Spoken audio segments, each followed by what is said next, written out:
There are moments in football when a player stops being just a rising star and becomes a global phenomenon. Moments when a name isn't simply spoken, it echoes. Jude Bellingham's name didn't echo because of hype or marketing or some scripted branding machine. It echoed because at 22 he became the kind of figure football hasn't seen in a generation. A player with the talent of a future Ballon d'Or winner, the composure of a veteran, and the lifestyle of a young king stepping into a billion-dollar future. And whether the world was ready or not, the transformation had already begun. It began long before the fashion deals, before the Real Madrid spotlight, before the global endorsements that now orbit his name like satellites. It started in Stourbridge, the quiet town where this story opens, not with flashing lights, but with a young boy walking with a football under his arm, dreaming bigger than the streets around him. Jude didn't just play football. He studied it, breathed it, lived inside its rhythm. And in those early years, no one imagined that the same boy who once kicked a ball in a schoolyard would one day become the face of Louis Vuitton, the heartbeat of Real Madrid, and the symbol of what the next decade of world football will look like. But that's the thing about destiny. It doesn't announce itself. It evolves quietly until suddenly, the world notices. By the time Jude turned 16, the world had no choice but to notice. While most teenagers were figuring out who they wanted to be, Jude was stepping onto championship pitches filled with grown men twice his size and playing like someone who'd been there for years. Birmingham City didn't just give him a debut, they gave him a number, not just any number, number 22. The number chosen because his coaches believed he would one day be good enough to play for 8 and 10. A complete midfielder, a complete footballer, a complete star in the making. What no one predicted was what came next, an ascension so fast, so powerful, and so natural that it felt like watching history happen in real time. When Borussia Dortmund signed him, the world thought they were investing in potential. Instead, they had unknowingly signed the new face of European football. Jude didn't arrive in Germany to learn. He arrived to lead. His intensity, his maturity, his presence. They were far beyond his age. In Dortmund's yellow wall, under the bright Westfalenstadion lights, he showed the world that greatness wasn't coming. It was here.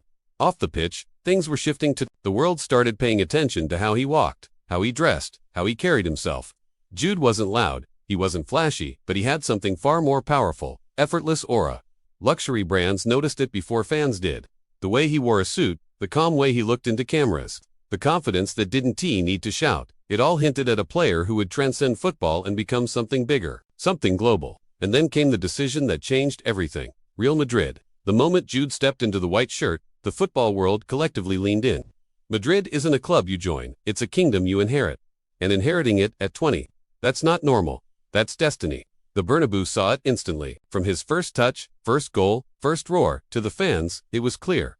Jude wasn't there to be part of the era. He was there to define it. Every run, every celebration, every clutch moment had the swagger of a man who had dreamed of greatness and then refused to wake up until he achieved it. But what stood out wasn't just the football. It was the lifestyle shift, the transformation from rising star to global icon. Jude wasn't simply playing football. He was building an empire around his name. Fashion houses began lining up, global sponsors fought for space around him, and brands wanted the Bellingham effect, that rare blend of youth, class, excellence, humility, and undeniable star power. Then Louis Vuitton called. That moment was different, not just for Jude, but for football itself. Becoming the face of LVS men's formalwear campaign wasn't just a fashion move, it was a message. Footballers were no longer just athletes, they were cultural forces. And Jude wasn't just part of the shift, he was the shift. The photo shoot alone became a global talking point. Jude, in tailored suits, standing in the kind of grand architecture that mirrored his new life. Elegant, ambitious, iconic. Social media exploded. Fashion magazines named him the future centerpiece of luxury athlete culture, and his influence reached far beyond football stadiums. Suddenly, Jude Bellingham wasn't just trending for goals, he was trending for the life he represented. A life that was only getting more extraordinary. In Madrid, he embraced a world that finally matched the scale of his potential. The penthouses overlooking golden sunsets, the black SUVs sliding through the city at night, the quiet dinners in private rooms, where celebrities and CEOs gathered in whispered circles. Jude wasn't there for the noise. He was there for the vision. Because as fame grew, so did the understanding that his future wasn't measured only in goals, but in legacy, wealth, influence, brand power. He lived like a young mogul, not a footballer. His home wasn't just a home, it was a sanctuary of modern architecture, panoramic windows, and sleek design. His car choices weren't just about speed, they were about elegance, presence, understated luxury. And always, in the middle of it all, was the same boy from Stourbridge, who still carried the calm humility of his upbringing. But behind the lifestyle, behind the endorsements, behind the fame, There was something deeper, something the cameras couldn't see. Jude never chased attention. He never forced spotlight. The luxury didn't own him. He owned it, because for Jude, everything, every brand, every photo shoot, every contract, every moment, had one purpose: to elevate the story he was writing with his feet. As his reputation soared, as Real Madrid fans sang his name, as the world watched him grow into a global powerhouse, one thing became clear: Jude Bellingham wasn't just becoming a star. He was becoming a billion-dollar prodigy, a name that would dominate an era, a player whose influence would ripple across sports, fashion, business, and culture. And this was only the beginning. There's a certain kind of silence that surrounds success, the silence of high floors, soft lighting, and views so wide they make the world feel small. It's the silence Jude Bellingham lived in on nights after matches at the Bernabeu, standing barefoot on the cool marble floors of his Madrid home as he looked out over a city glowing in gold. To the world, he was the young king of Real Madrid. On the inside, he was the same, focused, relentless, driven young man he'd always been, but now living in a world that felt like the future he once imagined, and yet still only the beginning. His home in Madrid wasn't built for show, it was built for purpose. Minimalist lines, tall glass walls stretching from floor to ceiling, soft neutral tones that allowed the night skyline to feel like part of the interior, a private gym with modern machines he handpicked, a recovery spa area with ice baths and warm therapy pools, a quiet study filled with nothing but a grand piano he was learning to play, a collection of watches displayed like art, and shelves where football wasn't the centerpiece. Family photos were. When Jude first arrived in Spain, luxury wasn't what shocked him. What shocked him was how natural it felt, like his life had simply expanded to fit the scale of his ambition. He wasn't intimidated by the mansion, the security, the private chef who prepared anti-inflammatory meals, or the private driver waiting downstairs each morning. If anything, he saw all of it as tools, a system designed around the version of himself he was chasing. And yet, there was still a simplicity to him. He wasn't the type to host wild parties. His home wasn't filled with noise. It felt like a place where greatness was tempered with calm, a place where a young man preparing for an extraordinary career could return to himself. But if the home reflected his discipline, the cars reflected his taste. Jude's garage became one of the unmistakable signatures of his lifestyle, not because it was filled with dozens of vehicles, but because every choice spoke to style and identity. The sleek matte black Mercedes-AMG G-Class that became his signature ride, the understated yet powerful Audi RS7 perfect for quiet drives on Madrid's empty late-night roads, and the car he rarely spoke about but loved the most, a deep navy Porsche Taycan Turbo S, a gift to himself after his first season in Madrid, representing not speed alone but precision, elegance, and the future-leaning world he now occupied. He didn't buy cars to show off. He bought them because he loved the feel of control, the hum of an engine engineered for perfection, the quiet luxury of craftsmanship. He lived in a world where power didn't have to be loud, it just had to be undeniable. And that became the theme of Jude's life: understated luxury, visible only to those close enough to see. The world might have expected him to be a flamboyant superstar, but what they got instead was something more intriguing: a young man who understood his own values so clearly that he never needed to exaggerate it. Luxury followed him everywhere he went, but so did responsibility. And for Jude, the most grounding force in his life wasn't the fame, the contracts, or the global attention. It was his family. His father, Mark, who had once been his first footballing teacher, now became the quiet architect behind decisions that shaped Jude's future. His mother, Denise, remained the anchor, the one who traveled with him, protected his circle, and kept the world's noise outside the family walls. His brother, Job, once just the kid who chased him around the backyard, was now carving out his own professional path. And Jude celebrated his rise as if it were his own. In a world where young stars often drift away from their roots, Jude held tightly onto his. Family wasn't a background detail, it was the foundation. He didn't just succeed for himself, he succeeded because he wanted to elevate everyone who had lifted him.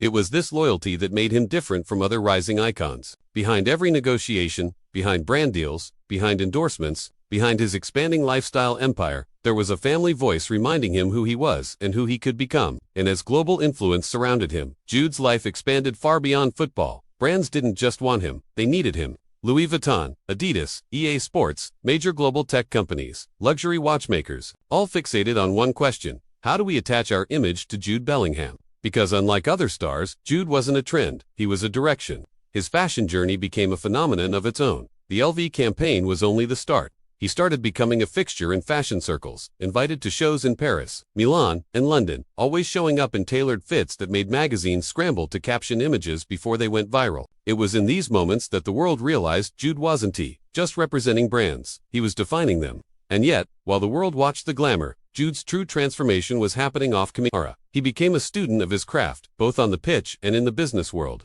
He studied brand equity, global positioning, personal image. He didn't just want to be the best midfielder in the world. He wanted to understand the economics of being one of the most valuable young athletes on the planet. His team was carefully chosen, advisors who understood long-term strategy, not quick fame. He didn't see himself as a player who would merely earn money. He saw himself as someone who would multiply it. Real estate in Madrid. Investments in emerging equity partnerships instead of one-off sponsorship deals. Foundations quietly being built for future philanthropic projects. Jude was creating something far bigger than a playing career. He was creating a legacy that would last long after the boots came off. But with all of this, the fame, the money, the responsibilities, the lifestyle, Jude remained disarmingly human. He still connected with young fans like he once was. He still answered questions with humility, smiled with sincerity, and carried himself with the type of gentleness that stardom often erodes. His teammates talked about his presence, how he filled a room without trying, how he competed with intensity but treated everyone around him like equals, how he laughed easily, worked relentlessly, and added something rare to the environment, real warmth. And perhaps that's why the world loves him, not just because he's talented, not just because he's stylish, not just because he's successful, but because he's real. Because beneath the billionaire future, the luxury life, the global influence, there is still the kid from Stourbridge who never lost himself. But greatness has its price. Pressure grows. Expectations sharpen. The lifestyle becomes a world within a world, powerful, beautiful, and sometimes isolating. And as Jude continued rising, the next chapter of his life began to feel inevitable. Not just more fame, not just more influence, but a collision with something even bigger. The question of what a modern football icon should become. Because Jude wasn't just shaping his life anymore, he was shaping an era. The more Jude Bellingham rose, the more the world realized something extraordinary. He wasn't simply becoming the face of a club or a league. He was becoming the face of a generation, a symbol of what modern football looks like when talent, discipline, lifestyle, global influence, and emotional intelligence all collide in one young man's life. And as he stood at the center of this new universe, there was an unspoken truth forming around him. Jude's story wasn't headed toward a peak. It was headed toward empire. The shift became clear not in the matches, not in the highlight reels, but in the way industries outside football started moving around him.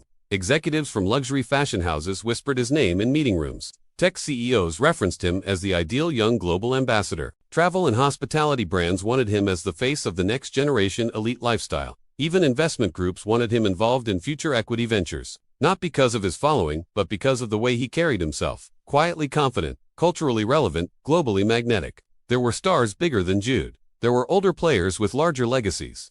But no one, absolutely no one, carried the combination he possessed at his age. And that was what made him dangerous. Because Jude's value wasn't just based on performance, it was based on potential. It was based on time. It was based on the next decade of football belonging to him. The world could feel it. The sponsors could feel it. Real Madrid could feel it. And Jude wasn't running from it. He was preparing for it. He built a lifestyle designed for longevity, a sleep schedule monitored with precision, recovery routines crafted with experts, nutrition curated down to details the average person would never consider. He didn't just want to be great, he wanted to outlast everyone. And in a sport where careers burn bright and often fast, Jude was learning how to burn slow, steady, and sustainably, like someone expecting a 20-year reign instead of a 10-year prime. But as his influence soared, something else began to evolve. Jude's understanding of life outside the pitch. Because when the cameras shut off, when the cheering faded, when the chauffeur dropped him off at home and the doors closed behind him, there was a quieter version of Jude, reflective, human, grounded in memories that felt far away from the marble floors and luxury glass walls. Some nights he'd walk out onto the balcony of his Madrid home, staring at the city lights stretching endlessly below, and he'd think of Stourbridge. He'd think of the park where he used to run drills with his dad. He'd think of the matches when fans didn't chant his name. He'd think of the dreams that felt so impossible back then, dreams that now unfolded in real time every weekend in front of millions. And it was in those moments that Jude understood the emotional cost of greatness, not the glamour, not the fame, the weight. Because for every young fan who called him their inspiration, for every brand that attached its identity to his image, for every journalist who declared him the new face of world football, there was one expectation placed on his shoulders: stability, excellence, always. It wasn't pressure. It was responsibility. Responsibility he never ran away from, but carried like a crown. And the crown came with solitude. Because while teammates came and went, while cities changed, while stadiums erupted, the one constant in Jude's life was Jude himself, the boy who dreamed, the young man who executed, and the global figure who now had to balance two worlds. the glamorous life he lived, and the grounded life he protected. His love life became a subject the media speculated about constantly, but Jude kept it shielded, not out of secrecy, but out of respect. He refused to let fame contaminate the parts of his life that kept him human. Whether he was with someone or simply focusing on football, he kept his circle small, his privacy sacred, and his emotional world separated from his public persona. And while many stars at his age lost themselves in nightclub lights, social media attention, or constant noise, Jude did the opposite. He chose silence, focus, selective presence. He didn't have to be everywhere because everywhere was already looking at him. The football world began to recognize that Jude wasn't built for temporary admiration.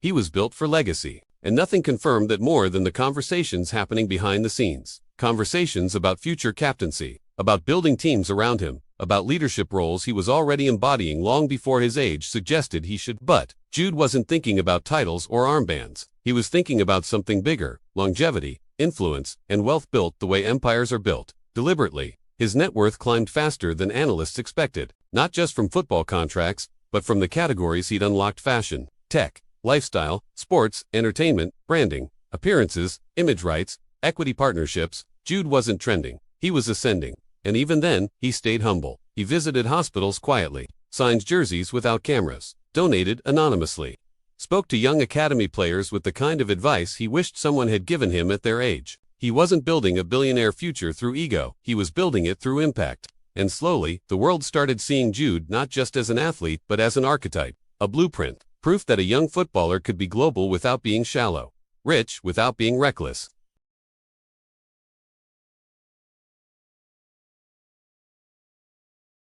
He represented something rare, the possibility that fame didn't have to corrupt brilliance, it could complement it. And as Real Madrid fans filled stadiums with his name, as young kids tried to copy his celebrations in schoolyards, as businessmen analyzed his marketability, as stylists praised his presence, as pundits predicted that he would become the definitive midfielder of his era, Jude stood at the center of it all, calm, composed, focused, because he knew something the world didn't. His story was still in its early chapters. One day, they would talk about his records. One day, they would talk about his trophies.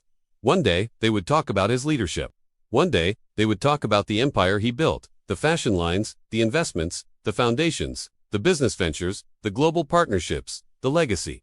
But today, they talk about the boy who became the billion-dollar prodigy, the young king of Madrid, the face of the future, the symbol of a generation. Because Jude Bellingham didn't just walk into football, he walked into history, into global culture, into an era that will one day carry his name like a signature carved in gold. And as the lights of Madrid glow beneath his balcony and the world waits for what he does next, one thing becomes clear. Jude isn't chasing greatness anymore. He's becoming it.